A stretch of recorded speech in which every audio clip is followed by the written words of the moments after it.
Welcome to Telangana వెలుగు. ప్రస్తుతం మనతో పాటు నెల్లి శ్రీవర్ధన్ రెడ్డి గారు ఉన్నారు, బీజేపీ రాష్ట్ర కార్యవర్గ సభ్యులు. శ్రీవర్ధన్ రెడ్డి గారు, ఈ రోజు చూసుకున్నట్టయితే మోడీ గారిని వస్తే పైసలు తీసుకొని రమ్మనండి, లేకపోతే రావద్దు, ఒకవేళ మోడీ గారు వచ్చినా చేసేదేం లేదు తెలంగాణలో. మీరు ట్వీట్ చేశారు పశ్చిమ బెంగాల్ తర్వాత తెలంగాణ అని. ఆ కళ నిజం అవుతుందా ఇప్పుడైనా? అంటే ఎన్నో వేల మంది, లక్షల మంది భారతీయ జనతా పార్టీ కార్యకర్తల కళ 2028 నెరవేరుతుంది అనుకోవచ్చా? సో ఫస్ట్ తెలంగాణ ప్రజలందరికీ కూడా నమస్కారం. మరి నరేంద్ర మోడీ గారు మే 10న హైదరాబాద్ లో తెలంగాణ రాష్ట్రానికి సంబంధించిన అనేక అభివృద్ధి కార్యక్రమాలను ప్రారంభోత్సవం చేయడం కోసం, అదేవిధంగా కొత్త ప్రాజెక్టులను మరి శంకుస్థాపన చేయడం కోసం ఇవాళ తెలంగాణకు వస్తున్నారు. కాబట్టి తెలంగాణ ప్రజలందరూ కూడా మరి పార్టీలకు అతీతంగా ఈ యొక్క పెరేడ్ గ్రౌండ్ లో జరిగేటటువంటి భారీ బహిరంగ సభలో పాల్గొని మరి మన లోకప్రియ నేత నరేంద్ర మోడీ గారికి మనందరం కూడా మద్దతు ఇవ్వాలి, వారిని స్వాగతించాల్సిన అవసరం ఉంది. అయితే మూడోసారి ప్రధానమంత్రి అయిన తర్వాత మరి మొదటిసారి తెలంగాణకు వస్తున్నాడు. అదేవిధంగా ఈరోజు జరిగినటువంటి ఈ మనడి 5 రాష్ట్రాల ఎన్నికల్లో మరి దేశ ప్రజలు కళ ఏదైతే ఉందో వెస్ట్ బెంగాల్లో మరి భారతీయ జనతా పార్టీ గెలవాలి. ఈ యొక్క వెస్ట్ బెంగాల్ యొక్క చరిత్ర కోసమే కాదు, ఆ రాష్ట్ర అభివృద్ధే కాదు, ఆ రాష్ట్రంలో జరుగుతున్న హింసలో అనేక మంది బలైనటువంటి కేవలం రాష్ట్రానికే కాదు, మమతా బెనర్జీ యొక్క ఏదైతే హఫీజ్మెంట్ పాలసీస్, ఓట్ బ్యాంక్ రాజకీయాల వల్ల దేశ భద్రతకే ముప్పు వచ్చింది.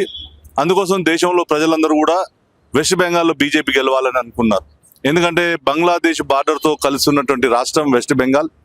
కేంద్రం మరి ఈ యొక్క చొరబాటుదారులు రాకుండా ఉండడం కోసం బార్డర్లో అతిపెద్ద గోడను నిర్మాణం చేస్తే మరి ఇలా సెక్యూరిటీ విషయాల్లో ఈ యొక్క మమతా బెనర్జీ సహకరించకపోవడం వల్ల మరి ఈ యొక్క బంగ్లాదేశ్ నుంచి, అదేవిధంగా పాకిస్తాన్ నుంచి, అనేక ప్రాంతాల నుంచి దేశంలోకి ఈ యొక్క గుసపేటి ఏదైతే ఉందో మరి చొచ్చుకొని వస్తున్నారో వాటిని ఆపడం కోసం దేశ ప్రజలందరూ కూడా పార్టీలకు అతీతంగా మరి వెస్ట్ బెంగాల్ గెలవాలనుకున్నారు.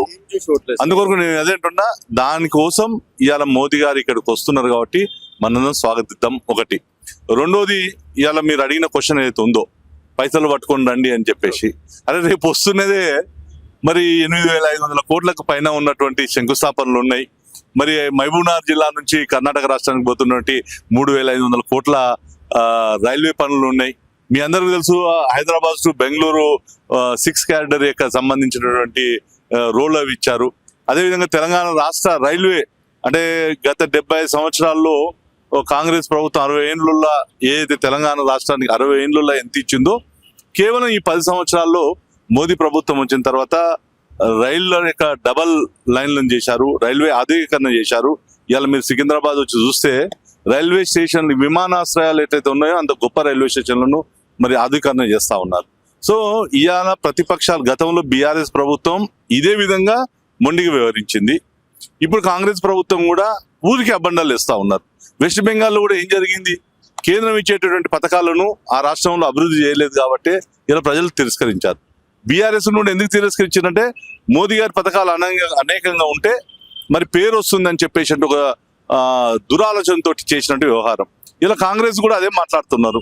అరే మరి మేము ఎందుకు పోతున్నారు ఢిల్లీకి? నిన్ననే ముఖ్యమంత్రి మళ్ళీ పోయి మాకు ఇది కావాలని అడుగుతున్నారు. మరి మీ ముఖ్యమంత్రి పోయి రోజు కేంద్ర మంత్రులను అడుగుతున్నారు, కేంద్ర ప్రభుత్వాన్ని అడుగుతున్నారు, మాకు సహకరించండి, మా అభివృద్ధి కావాలని చెప్తున్నారు. మా యొక్క కేంద్ర మంత్రులు, ప్రధానమంత్రి మీరు ఎప్పుడు అడిగితే అప్పుడు అపాయింట్మెంట్ ఇస్తున్నారు, మీకు అన్నిటికీ సహకరిస్తున్నారు.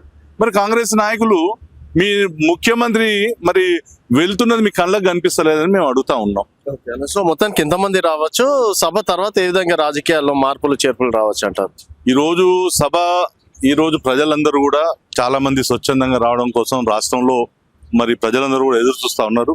భారతీయ జనతా పార్టీ రామచంద్రరావు గారి యొక్క నేతృత్వంలో మరి మొదటిసారి వస్తున్నారు. వారు కూడా రాష్ట్ర అధ్యక్షులు అయిన తర్వాత. సో సభ ఏర్పాట్లు చాలా అద్భుతంగా జరుగుతూ ఉన్నాయి. మరి 3 లక్షల పైన ప్రజలందరూ కూడా స్వాగతించాలని ఈ యొక్క ప్రజలు కోరుకుంటున్నారు. సో దానికి తగ్గట్టుగా కూడా భారతీయ జనతా పార్టీ అలా ఏర్పాట్లు కిషన్ రెడ్డి గారి యొక్క నేతృత్వంలో కేంద్ర మంత్రి, అదేవిధంగా బండి సంజయ్ గారు, ఈ రోజు 2 కేంద్ర మంత్రులు, రాష్ట్ర అధ్యక్షుడు, అదేవిధంగా ఈ యొక్క ఎంపీలు, ఎమ్మెల్యేలు అందరూ కూడా రాష్ట్ర వ్యాప్తంగా కూడా పర్యటనలు చేస్తూ మరి కార్యకర్తల్లో ఒక నూతన ఉత్సాహాన్ని నింపుతూ మరి అనేక మంది యువత, మహిళలు, మరి మేధావులందరినీ కూడా ఈ యొక్క సభకు రావాలని చెప్పేసి వాళ్ళందరినీ కూడా మేము ఆహ్వానిస్తా ఉన్నాం. ఇలా రాష్ట్రంలో ఒక ఒక అంటే ఒక నూతన ఉత్తేజమైనటువంటి పరిస్థితి రాష్ట్రంలో గమనిస్తా ఉన్నారు. ఎందుకంటే రాజకీయాల్లో ఇంకా ఓట్ల రాజకీయాలు చాలా దూరం ఉంది. అయినా ప్రజల్లో ఒక నూతన ఉత్సాహము, ఒక మార్పు కోసం కావాలని కోరుకుంటున్నారు. సో ఇక్కడ కూడా బీజేపీ రావాలని చెప్పేసి ప్రజల మనసుల్లో ఉంది. ఒకటి మాత్రం మీకు గుర్తుపెట్టుకోండి, మరి ఏదైతే వెస్ట్ బెంగాల్లో హింసకు వ్యతిరేకంగా అనేక మంది బలిదానాల త్యాగాలతోటి అక్కడ ప్రభుత్వాలు వచ్చినాయి, ఇక్కడ కూడా తెలంగాణలో కూడా మరి అనేక మంది నక్సలైట్లకు వ్యతిరేకంగా, సంఘ విద్రోహ శక్తులకు వ్యతిరేకంగా పోరాటం చేసి దాదాపు ఏబీవీపీ కార్యకర్తలు 100 మంది, అంటే సంఘ పరివార్, బీజేపీ అందరు కలిపి 100 మంది కార్యకర్తల పైన చనిపోయిన సంఘటన తెలంగాణ రాష్ట్రంలో ఉంది. ఇక్కడ భారతీయ జనతా పార్టీ నాయకత్వం ఉంది, బలమైనటువంటి క్యాడర్ ఉంది, ప్రజల్లో కూడా ఆదరణ ఉంది. సో మరి ఆ యొక్క మార్పు మననే చూసాం. మోడీ గారికి ఇక్కడ నుంచి 8 మంది ఎంపీలను, అంటే ఈ రాష్ట్రంలో 50% ప్రజలు మోదీని మరి ఆల్రెడీ స్వాగతించారు. సో రేపు జరిగేటువంటి ఎన్నికల్లో మరి అంటే భవిష్యత్తులో భారతీయ జనతా పార్టీని ఇక్కడ ప్రజలందరూ కూడా ఆదరిస్తారు. సో సభ గురించి ఫైనల్ గా సో ఒకటి, ఈ సభ తర్వాత నిజంగా కూడా రాష్ట్ర రాజకీయాల్లో ఒక పెను మార్పు రాబోతా ఉంది. ప్రజలు, యూత్, మహిళలు, అదేవిధంగా రైతులు అందరూ కూడా సభకు రావడం కోసం వస్తారు. సభ విజయవంతమవుతుంది. దీని తర్వాత ఏం జరుగుతుంది అనేది అందరిలో ఒక ఉత్సుకత మాత్రం ఇవాళ తెలంగాణ రాష్ట్ర రాజకీయాల్లో చర్చ జరుగుతూ ఉంది.